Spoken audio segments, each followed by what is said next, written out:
dengan orang yang bergelar Habib atau orang yang bergelar Syarifah, orang yang ada keturunan zuriat Rasulullah secara keturunan darah, zuriat secara nasab keturunan darah, maka kita juga mesti harus berhati-hati dengan mereka. Jangan sampai kita membenci kepada mereka. Sebab apa? Kalau terlalu kita membenci kepada dia, membenci itu artinya mungkin membenci dia sudah berbuat baik, tapi kita benci karena dia berbuat baik, maka saat itu kita termasuk orang-orang yang masuk dalam kategori ciri-ciri orang yang murtad. Berbeda kalau ada Habib itu ada juga yang nakal, Bapak Ibu. Jangan kira Habib itu yang tidak baik semua, banyak juga Habib yang nakal. Tapi kalau Habib yang nakal tersebut, kita tidak diwajibkan untuk ikut kepada dia, tidak diwajibkan untuk patuh kepada dia. Tetapi dia termasuk orang yang dimuliakan oleh Allah. Kenapa? Karena di dalam dirinya ada darahnya Sayyidina Muhammad SAW. Nah, kita sekarang mungkin kita tidak mendapatkan zuriat melalui keturunan darah, tetapi ada orang itu yang masuk dalam keluarga Rasulullah melalui jalur keilmuan. Jalur nasab kita tidak masuk zuriat Rasulullah, tetapi ada orang yang masuk zuriat Rasulullah melalui jalur ilmuwan. Apa dia? Orang yang mempelajari tentang Nur Muhammad, dia dianggap sebagai keluarga Rasulullah SAW. Jadi kita yang mempelajari tentang Nur Muhammad tersebut, kita dianggap sebagai zuriat daripada Rasulullah SAW. Nah, itulah tadi Bapak Ibu hal-hal yang membatalkan puasa tersebut. Kemudian Bapak Ibu, kita juga mesti harus mengetahui hal-hal yang makruh dalam puasa tersebut, agar nanti ketika kita berjumpa dengan bulan Ramadan, kita mesti harus berhati-hati. Apa dia? Yang pertama, ghibah. Ghibah ini membicarakan orang lain. Biasanya mohon maaf Bu ya, saya bukan ingin membilang Bu, biasanya ibu-ibu kalau udah bertemu dengan ibu-ibu yang lain, 1, 2, 3 ibu berkumpul ya. Jeng, tahu nggak jeng yang di sana itu? Nah, ibu-ibu di sini insya Allah tidak, Bapak Ibu. Ibu-ibu di sini insya Allah baik semua. Nah, biasanya yang perempuan ini kalau sudah ketemu antara perempuan, gatal lidahnya itu untuk membicarakan orang lain.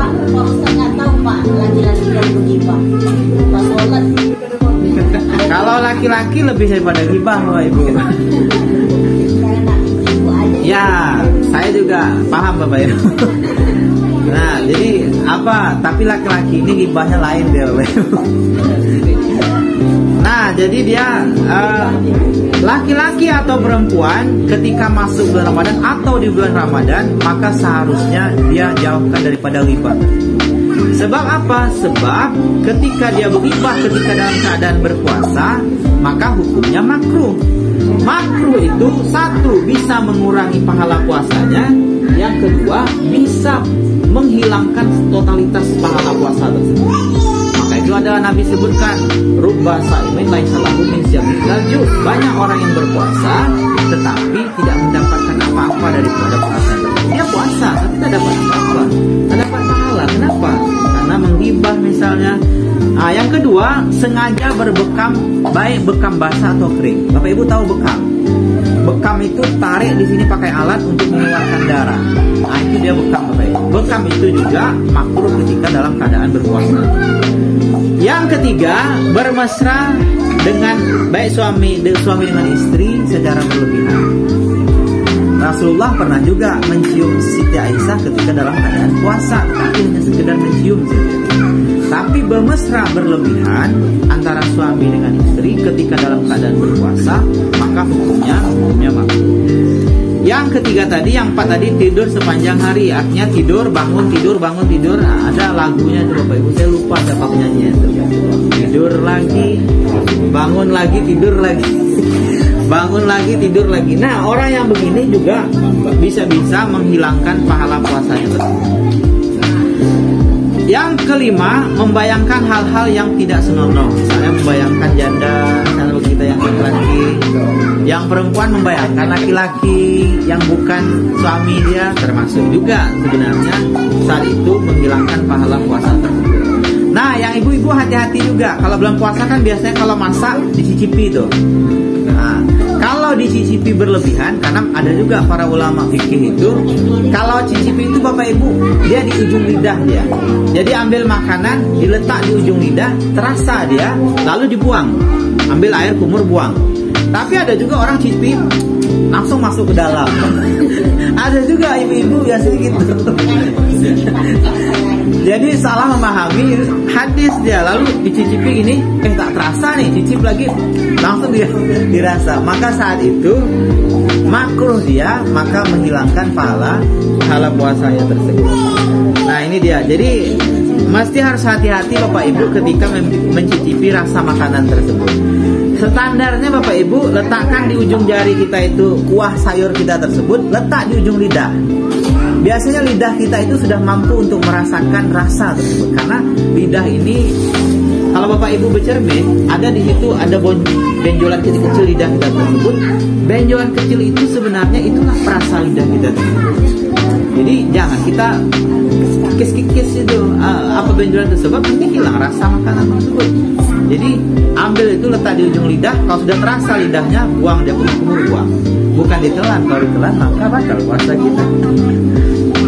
Baik, yang ketujuh, sengaja berlama-lama mandi. Nah ini dia nih, kadang-kadang kalau anak kita yang remaja-remaja itu sengaja pula dia mandi lama-lama di kamar mandi tersebut. Apalagi kalau di kamar mandi itu ada apa namanya itu, kamar mandi yang bisa berendam itu. Bak besar tersebut bulan puasa lama berendam sih. Biasanya yang senyum-senyum ketahuan. Nah, biasanya kalau lama-lama maka makruh bisa menghilangkan pahala puasa tersebut. Yang kedelapan, berdusta yang diharamkan oleh syariat. Nah, ini dia Bapak Ibu. Berbohong yang diharamkan oleh syariat ketika dalam keadaan berpuasa bisa menghilangkan pahala tersebut. Beda berpuasa, berdusta itu dalam keadaan terpaksa. Misalnya contoh gini, saya duduk di sini, lalu duduk di depan rumah, lalu ada orang mengejar maling, lalu nyuruh di belakang rumah saya. Ada perempuan masuk ke rumah, Pak Medan dulu pernah kejadian tuh dia. 2 orang disimpan. Lalu masuk di belakang rumah kita, dan kita tahu kalau seandainya kita sebut, kita tunjukkan di mana letak maling ini, orang akan bunuh dia.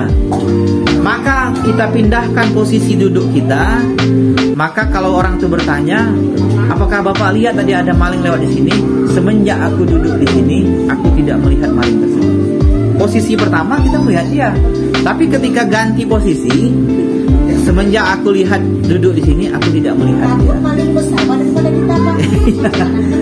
Nah, maksudnya itu ketika kita berbohong dalam keadaan terpaksa untuk menyelamatkan nyawa seseorang tersebut, dia berbohong yang dibenarkan. Ada berbohong itu yang dia dilarang, yang diharamkan oleh syariat. Dan baik, yang ke-9, mendengarkan sesuatu yang bisa membangkitkan birahi atau membangkitkan nafsu kita. Maka juga saat itu bisa menjadi makruh atau menghilangkan pahala puasa kita tersebut. Yang ke-10, menonton hal-hal yang diharamkan oleh syariat.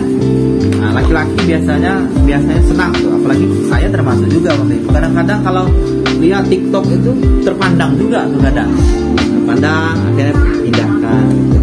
Nah, dalam keadaan berpuasa melihat sesuatu yang diharamkan oleh syariat, maka bisa membatalkan, menghilangkan pahala puasanya, bahkan mungkin membatalkan puasanya tersebut. Baik Bapak Ibu, itulah mungkin beberapa hal yang makruh dalam puasa tersebut. Lalu kemudian kita juga mesti harus mengetahui hal-hal yang sunnah dilakukan dalam keadaan berpuasa tersebut. Kayaknya malam hari ini kita bisa kaji syariatnya saja Bapak Ibu. Minggu depan mungkin baru kaji hakikatnya. Apa dia mesti harus lakukan dalam sunnah-sunnah yang dilakukan dalam puasa? Yang pertama adalah sahur Bapak Ibu. Sahur dia. Nah Bapak Ibu, kalau berpuasa jangan sampai ketinggalan sahur meskipun 1 gelas air. Jangan sampai ketinggalan sahur meskipun 1 gelas air. Apa padilatnya? Salah satu padilatnya, Allah dengan para malaikat itu, seluruh malaikat itu bersalawat kepada orang yang bersahur tersebut. Nah, karena ada hadisnya. Jadi maka jangan sampai sahur itu ditinggalkan meskipun dengan 1 gelas air. Kalau kita misalnya ada juga orang itu yang tidak biasa makan kalau sahur, Bapak Ibu. Jadi perutnya itu tidak menerima nasi kalau sahur. Dia lebih senang itu makan makanan ringan atau minum air. Kadang-kadang karena dia malas, ya sudahlah, kata dia, tidur saja sampai waktu azan tiba. Jangan sampai kita, kalau kesiangan lain lagi ceritanya nanti itu ya. Biasanya minum aja. Minum nggak boleh. Nah, maka sebelum itu kita mesti harus sebaiknya sahur dengan segelas air putih. Kalau kesiangan lain cerita, lanjutkan puasanya.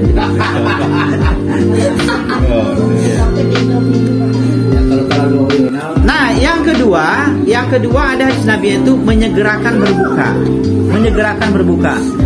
Jangan sampai kita salah paham, maksudnya menyegerakan berbuka itu kalau sudah nampak serunai, kata dia waktu berbuka, jangan lagi kita mau aktivitas ini, mau aktivitas itu baru kita minum. Tapi segerakan langsung berbuka puasa. Karena juga ada padilan yang besar ketika kita berbuka puasa tersebut. Salah satunya adalah mampu menghilangkan penyakit fisik kita.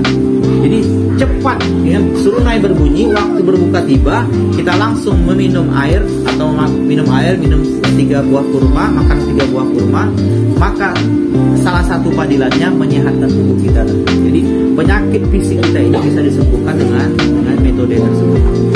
Yang ketiga, membaca doa berbuka puasa. Jadi berbuka puasa itu jangan langsung Bismillahirrahmanirrahim, tapi bacalah doanya karena sunahnya begitu.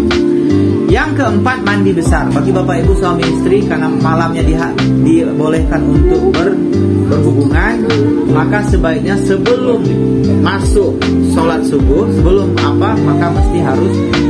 azan tersebut, maka mesti harus disunahkan untuk mandi besar tersebut. Nah, kesiangan itu lain lagi.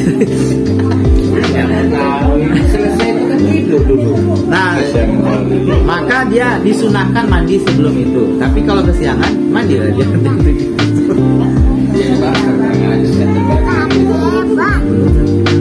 Yang keenam, menahan perbuatan yang bertentangan dengan tujuan puasa. Yang ketujuh, memperbanyak sedekah. Bulan puasa Bapak Ibu, kalau bisa latih-latihlah kita ini untuk bersedekah. Ada 30 hari Ramadan, maka latihlah 10 bulan pertama latih dengan 10.000. Setiap malam 10.000. Setelah itu nanti naik 10 malam kedua pertengahan bulan Ramadan, lain 50.000. Latih diri kita untuk bersedekah banyak. Di akhir bulan Ramadan, 10 akhir bulan Ramadan, latih dengan 100.000. Latih bersedekah. Karena fadilatnya besar ketika kita bersedekah pada bulan Ramadan tersebut. Yang kedelapan, i'tikaf.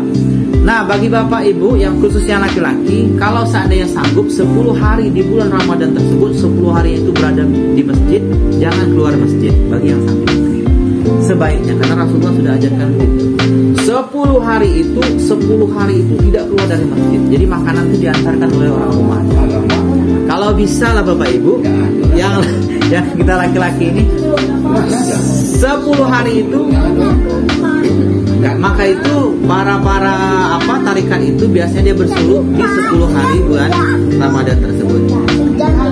Jadi 10 hari terakhir tersebut memang tidak keluar. Kalau ada tempat suluk tersebut, dia tidak keluar dari tempat suluk tersebut. Dari ada kelambunya, kalau di sini ada kelambu ya. Nah, di kelambu itu tidak keluar dari kelambu tersebut selama 10 hari. Dia mau buka puasa diantarkan makanan, sahur diantarkan selama 10 hari tersebut. Kalaulah bisa di masjid kita. Di masjid itu 10 hari tersebut kita tidak keluar masjid tersebut, ibadah di masjid tersebut selama 10 hari. Rasakanlah Bapak Ibu, jangankan 10 hari, bisa 3 hari saja Bapak Ibu berdiam di masjid, tidak keluar masjid, ibadah, tinggalkan dunia seutuhnya 3 hari, keluar dari masjid tersebut, Bapak Ibu akan merasakan sesuatu yang luar biasa. Cobalah, tidak percaya. Karena saya sudah mencoba ketika saya kuliah di Bandung. Saya ketika kuliah S3 dulu rencananya 40 hari, tapi 40 hari tak sanggup. 40 hari tidak sanggup. Akhirnya hanya beberapa hari saja sanggup. Setelah keluar itu ada sesuatu yang luar biasa terjadi pada diri kita. Maka itu kalau bisa 10 hari, kalau tidak biasa 3 hari, kalau tidak bisa 1 hari. Jika 1 hari yang penuh itu di dalam masjid, tinggalkan dunia, kita ibadah saja di dalam masjid tersebut, yaitu i'tikaf tersebut.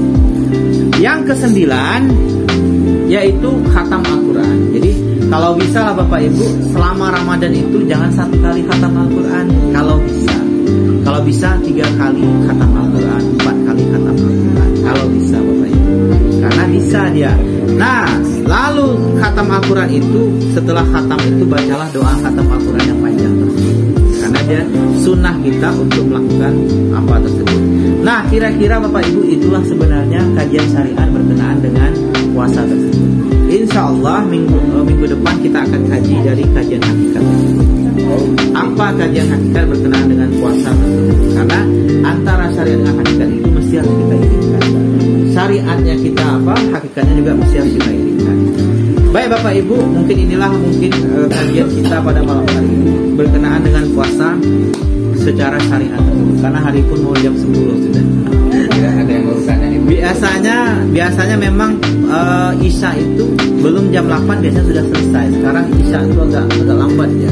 Jam 8 lewat baru selesai sholat Isya. Baik Bapak Ibu, mungkin inilah kajian kita berkenaan dengan puasa secara syariat pada malam hari ini. Bapak Ibu yang mau bertanya berkenaan dengan sholat sebelumnya juga boleh.